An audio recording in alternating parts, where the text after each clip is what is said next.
Okay, you signed up for this course, but you might be asking yourself, what is anthropology?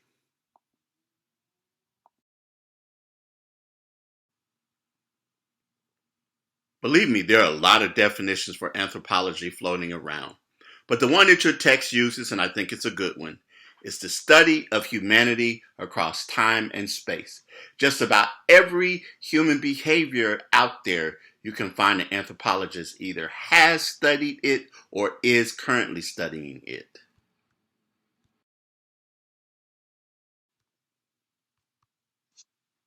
The central narrative of anthropology is that human beings have developed flexible biological and social features that have worked together in a wide variety of environmental and historical conditions to produce a diversity of cultures. In other words, in response to our environment and conditions, we have developed many, many ways to respond to it, ways that are flexible.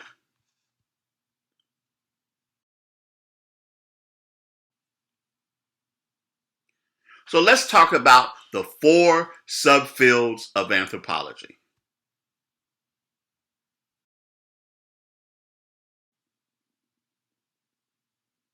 We begin with biological anthropology, sometimes also known as physical anthropology, which is the study of the origins, evolution, and diversity of our species.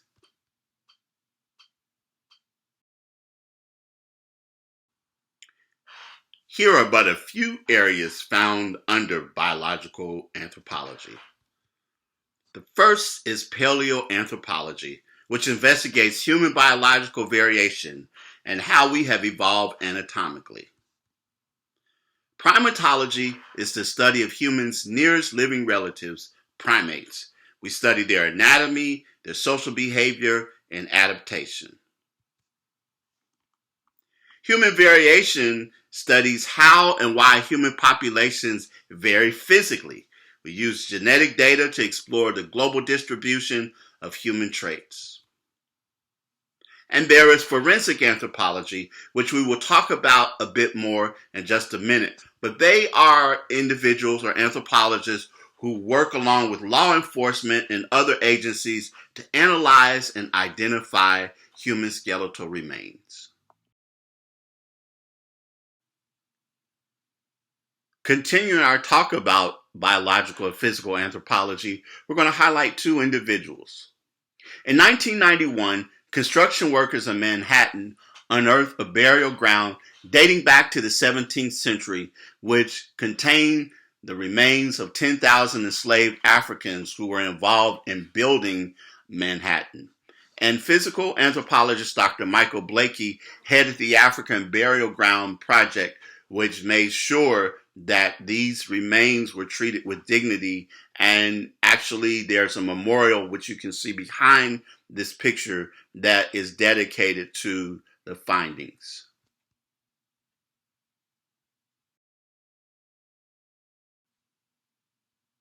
And I mentioned a minute ago, we talked more about forensic anthropology.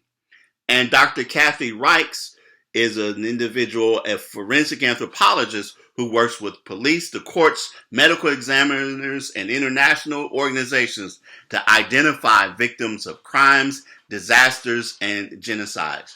Dr. Reichs is actually the inspiration for the primetime TV series that you may be familiar with that is called Bones.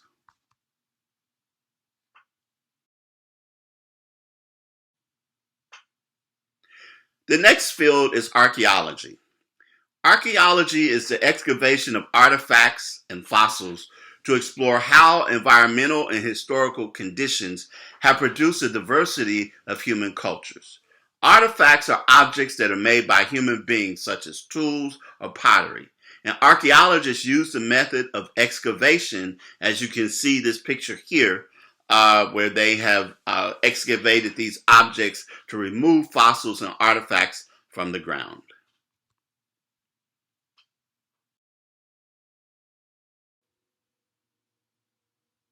There's some areas in archaeology that we'll talk about now. Prehistoric archaeology investigates cultures that never kept written records. Historic archaeology supplements written records by excavations of homes, stores, plantations, factories, and other historic cultures. Also, within the context of archaeology is something that's known as cultural resource management. And that is where, when we locate sites of prehistoric and historic significance, they evaluate their importance and make recommendations about either total or partial preservation. And then finally, there is contract archaeology, in which firms bid competitively for the privilege of locating, excavating, and reporting on sites affected or destroyed by construction.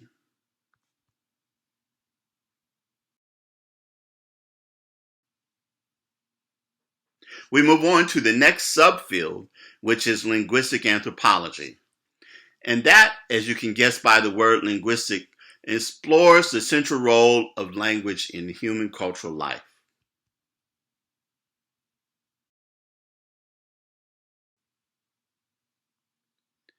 Found within linguistic anthropology, there's historical linguistics, which studies how languages change on a linear scope and how they came to be on a timeline.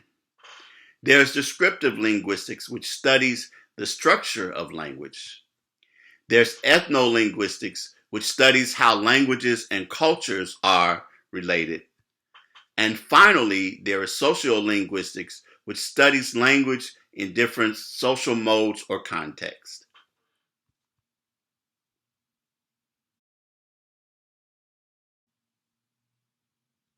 The next subfield is cultural anthropology, and that is what this course is all about. Cultural anthropology is devoted to describing and understanding the wide variety of human cultures. Cultural anthropologists focus on such things as social thought, action, ritual, values, and institutions.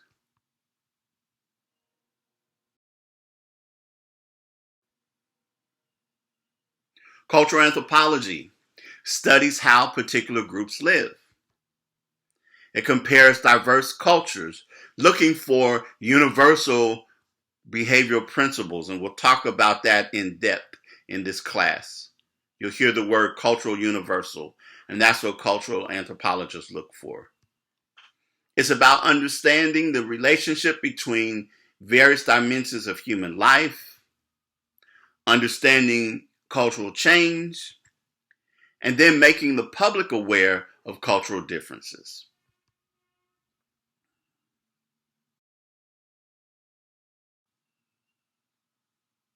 A method or technique that is central to cultural anthropology is known as fieldwork.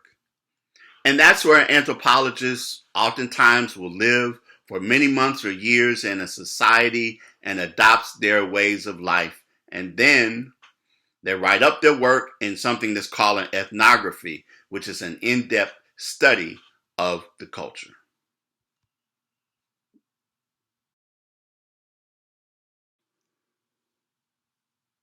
And now I want to talk about a few principles found in anthropology. The first is holism. That's how the elements of human life are bound together to form distinctive cultures. Society is an integrated whole. Thus, holism is a distinctive approach to anthropology that emphasizes the interconnections among different realms of culture. Holistic analysis shows how different parts of society fit together, things like the economy, family, religion, politics, and so forth. And we know that a change in one feature can spark change in others. And also, conflict can emerge from interaction between different realms.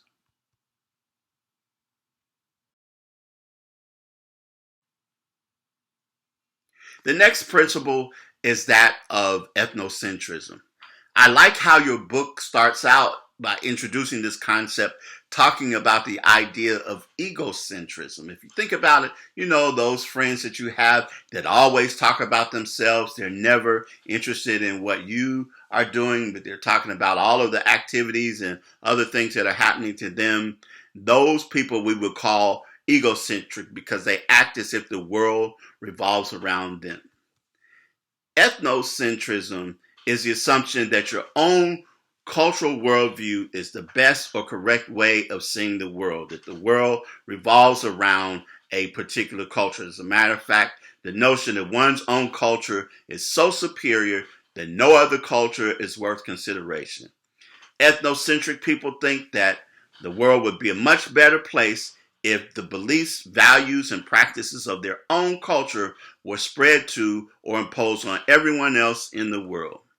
We know that most people are raised in a single culture and never learn another, so their ways of life seem to be the most natural. That is why this course is necessary to help us see that there are other ways of life out there. Becoming aware of our own ethnocentrism allows us to temporarily set aside our own value judgments in order to learn how other cultures operate.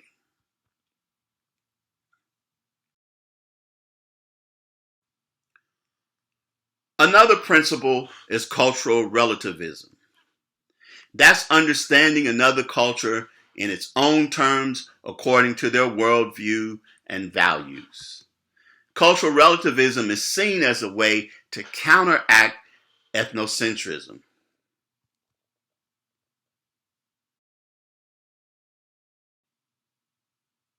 But it's important to note that cultural relativism is not anything goes, but rather it's a rigorous model of holistic analysis, and it involves a temporary suspension of judgment for purposes of exploration and analysis.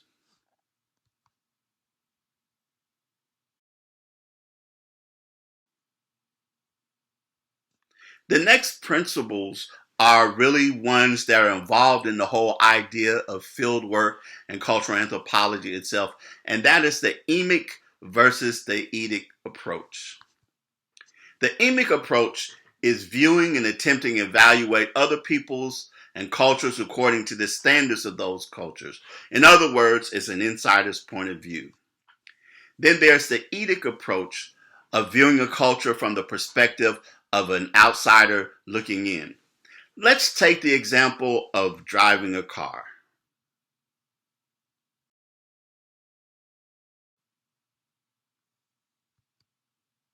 The emic approach or insider view is being inside of the car, driving the car, seeing the car from the inside, the dashboard, looking out the windshield, operating the instruments and everything else.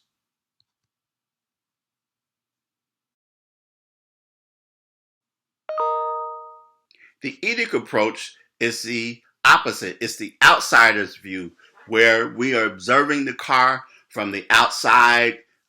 It might be we see it driving down the street or we see it from the outside, but it is that approach.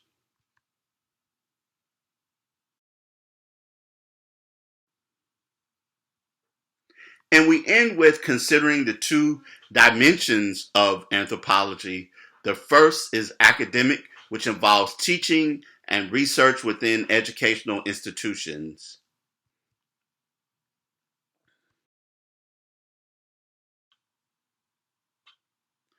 And then there is applied anthropology, which involves using anthropology to solve contemporary problems. And I will add that the University of Memphis has an internationally recognized applied program. We are seen as one of the top applied programs around. Our graduates, as well as our faculty, are involved in a lot of areas solving contemporary problems using the principles of anthropology. And that concludes our introduction and our first week.